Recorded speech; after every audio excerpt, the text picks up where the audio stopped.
Hello, Leo. Sun, Rising, Venus, Jupiter, Leo. Take only what resonates.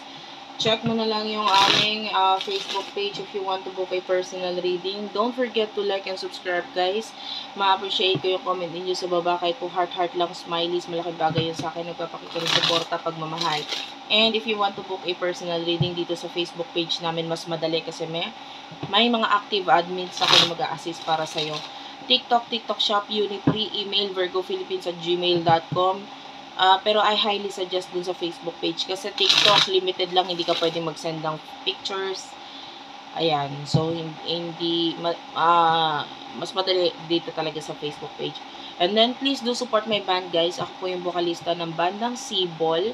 Facebook page namin Bandang Sibol. YouTube channel ko saan namin i-upload yung mga kanta namin is Madam P TV. And of course, no, may raffle reading kami. Ay, ako pala. Hindi naman reader yung mga kabanda ko, no? But anyway, like and follow yung Sibol page, Bandang Sibol, or lagyan mo pa ng Madam P sa dulo para mas madali mo siyang ma-search. Like and comment mo dun sa aming featured video na nakalagay yung Buntong Hininga by Sibol, yun yung kanta na unang ni-release namin. Comment mo dyan yung part ng lyrics na nagustuhan mo, and then hashtag Sibol sa Kalam. And then don't forget, of course, to like yung page and then follow and then share the video. Importante ma-share din yung video. And then pag nagawa mo lahat ng yan, kasali ka na doon sa raffle, nagagawin on July 20, 2025, 8 o'clock PM Philippine time. Ang gagawing reading or ang reading na mapapanalunan is kung ibubook siya, worth 4,500 yung reading na yon. So, para dun sa out of the budget or gustong magkaroon ng chance na makapagpa-reading sa akin, astrological reading, gawin mo yun. Napakadali, guys. Napakadali lang kung paano siya gagawin. Okay, let's start.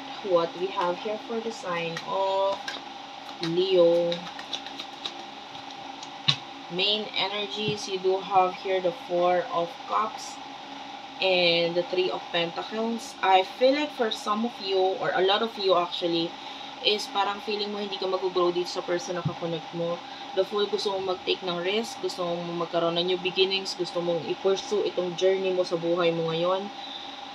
Pero, alam mo sa sarili mo na kailangan unahin mo muna yung mga bagay na kailangan unahin mo sa sarili mo. And, yeah.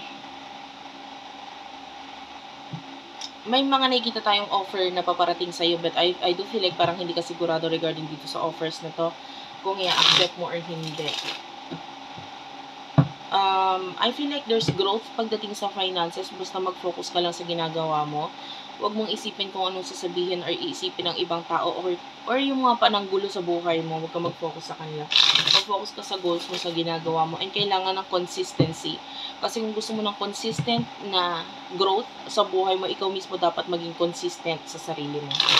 Okay, so, sino to person nakakonect mo pagdating sa love? Person nakakonect mo pagdating sa love for the sign of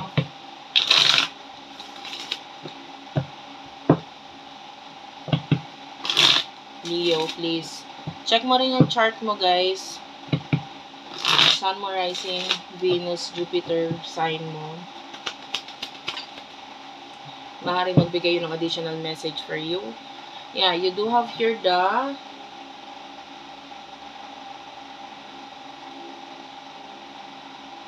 Five of Swords, Knight of Swords. Yeah, this is a person na nakikita natin na kailangan mong i-cut off para mas maging maayos yung buhay mo. Kasi when you do have the world, I feel like masyado kang open dito sa person na to.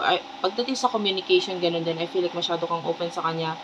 Or may open communication sa inyong dalawa nitong person na to. But, yeah, pagdating sa emotions, ganun din. Kahit paminsan there's these emotions na masakit or malungkot, ino-open up nyo pa rin sa isa't isa. Pero, etong person na to, pwedeng masyadong, I find this person, dirty looking. Pwedeng yun yung tingin mo sa kanya, masyado siyang dirty or marami kang negative or pangit na nakikita sa kanya, but regardless, gusto mo pa rin or pinupurso or tinutuloy mo pa rin yung relationship or connection dito sa person na to. Pero may mga bagay na dapat ayusin siya mismo sa sarili niya. And I feel like tinutulungan mo naman or tinuturuan mo naman siya kung paano gagawin yun. I feel like hindi kayo match or hindi kayo compatible or hindi kayo bagay ng taong to. Emosyon ninyo sa isa't isa. Pag di ka nakaka-relate, huwag mong kunin ang reading, okay? Huwag mong kunin ang reading. Ibigay mo sa iba. Emosyon ninyo sa isa't isa. You do have the Ace of Cups, 10 of Cups. Okay. You love the person. Mahal mo yung tao. 10 of Cups. Especially if there's family na involved dito. Mahal mo yung tao. Mahal mo yung pamilya. But part of you is gusto mo, alam mo yun, gusto mo rin siyang i-cut off. Pero andun na yung relasyon eh. Andun na yung partnership. But iniisip mo lang kung ano yung iisipin ng iba or ng pamilya. Especially if there's family na involved. So, isa ito sa dahilan. Honestly, hindi mo lang din alam na naiisip ng family, especially if this family is aside mo. Kasi nakikita natin kahit silang nasa isip nila is the tower, so gusto na nila magkaroon ng pagka-cut off or ending sa relasyon ninyo. Kasi sila mismo nakakita na walang mapapala itong ikaw dito sa taong to.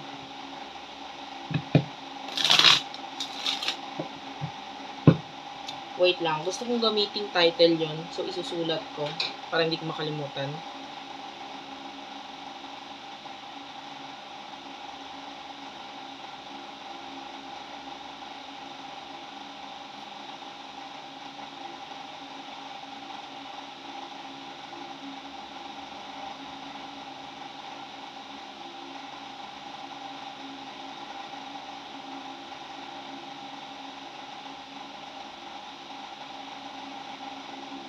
Okay.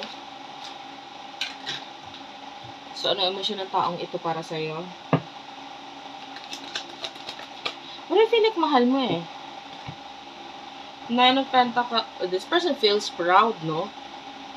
Hindi kanya para ibigay or hindi kanya hayang mawala sa kanya kasi you are like either part of his or her collection or importante ka sa kanya. Okay, sabihin na natin ganun. Importante ka sa kanya, mahalaga ka sa kanya, pero at saka gusto ka niya.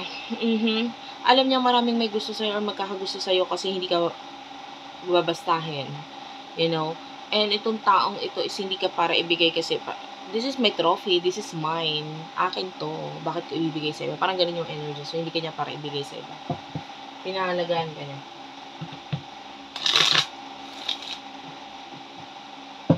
Ikaw yung bagay na kaya niyang malaki. Or proud siya sa'yo.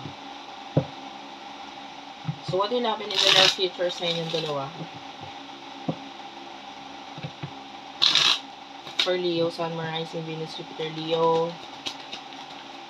Okay, Queen of Cups. I really do see that you do love this person a lot. Pero with the Magician, masyado ka pa kasi nakasuot ng rose-colored glasses. That's why I feel like hindi mo nakikita kung ano yung mga kamalian dito sa person na to. Pero nakikita natin, mahal mo yung tao kasi nakikita mo yung mga bagay na magaganda sa kanya. But yung mga pangit, hindi mo masyadong pinapansin yun. And I feel like there's a new beginning para sa'yo. Mga bagay na gagawin mo in the near future. And wala kang masyadong pagpo-focusan regarding sa connection ninyo or sa relasyon ninyo. Because mas nakikita natin, you're just enjoying yourself, you know. The Seven of Wands and the Queen of Pentacles, Taurus, Virgo, Capricorn, Aries, Leo, Sagittarius. May mga bagay siyang aayusin sa sarili niya. Mas magpo-focus itong person na to regarding sa career, creating money, etc. Queen of Pentacles, yeah, I feel like this person will be focusing sa kanyang career para mas maging maayos, maging mas stable.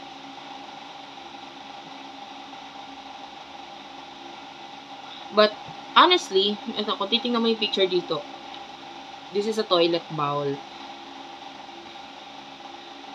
Kahit anong linis, kahit anong paganda ang gawin mo sa isang toilet bowl pa rin eh. You know? So, nakita tayo ng pag-aayos sa kanya, pero part of his or her personality is nandun talaga, yun talaga siya. Wala na tayong magagawa dun. So, in the near future, may mga bagay lang siyang aayusin, pero it's not enough. Pwedeng, feeling ko, ang one of the thing na kailangan niyang ayusin is siya mismo. Hindi natin siya kayang baguhin, ganun talaga siya eh. Ayusin ng konti, maayos, pero ganun talaga siya eh. Ang ayoko dito sa person na to is parang literal na toilet bowl. This person talks shit. sometimes, walang sense yung mga bagay na sinasabi niya. Minsan, pag binuka niya yung bibig niya, wala tayong mapapala dun sa mga bagay na ibubuka niya. Parang walang sense yung mga sinasabi niya. There are times na ganun. And, yeah, I don't like this person. Honestly. Alam mo yung mayabang mahangin, ganun yung nakukuha ko dito sa person. Hindi mo na yung mababago sa kanya, ganun na talaga siya.